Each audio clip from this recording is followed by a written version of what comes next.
So the concept of a surprise release will come to gaming and movies, and not really movies anymore because you have to advertise a movie for the theaters. But surprise releases do work on streaming services, obviously. But with the internet, the idea of a surprise release has become more common. For example, Justin Bieber's new albums are considered surprise releases.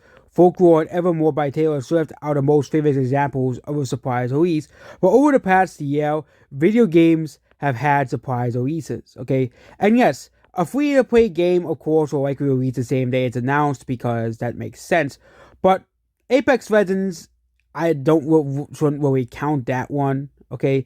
Because, you know, as I was thinking of Silksong, okay, everybody knew Silksong for years and years and years. They announced it years ago, okay, so it would make sense, like, once they were done with the game, they'll say, hey, the game's coming out soon, and everybody, except for a few people who get upset over this stuff.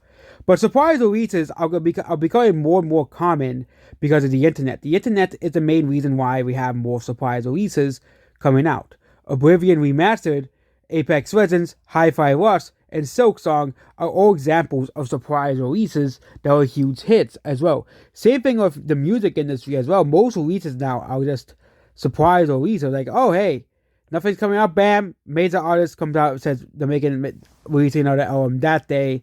And even with movies now, okay, there's lots of movies that just appear on Netflix. They create a trailer and said, oh, you can watch the movie right now on Netflix or on Amazon Prime. You don't have to wait 4 months for the movie to come out. And I think the idea of a surprise release when it comes to media as well. Okay, heck, there are people even saying that Metroid Prime 4 will be a surprise release. That's why they haven't released a release date for it. Because Nintendo might release a surprise release date for the game as well, which a lot of people will be upset over because why did you take so long to announce a release date for Metroid Prime 4? Okay, but the thing is, surprise releases I think are going to become more and more common, especially in the gaming industry, especially amongst the indie developers. Heck, Oblivion Remastered, one of the big games released this year, was a surprise release. It was a massive surprise release as well, okay? And it still sold a lot of copies. Of course, it became forgotten, but Apex Legends is still a game that is well received to this day. Hi-Fi Rush, a game that still, yes, doesn't have a lot of players, but still has done very well throughout time. It's still a critically and fan beloved game. Silksong, another critically and well fan beloved game as well, and especially indie devs and journalists being upset with the game. Well, again, they can keep crying, blah blah, okay, as well, because guess what?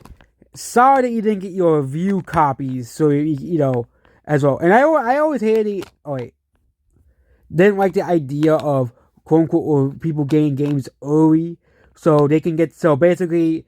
What basically do not know what a review copy is. Basically, a bunch of influencers, get a game or critics get a game basically for free, so you can do a review on it as well. Okay, as well. Basically, because these review copies exist, this is why there's so much biases towards certain studios and certain companies because they get review copies. So basically, they're saying, "Hey, you gave me this review copy, so I'll give this game a better score." I think that is very dumb and is very stupid.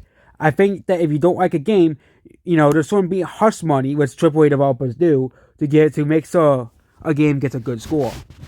Goodbye.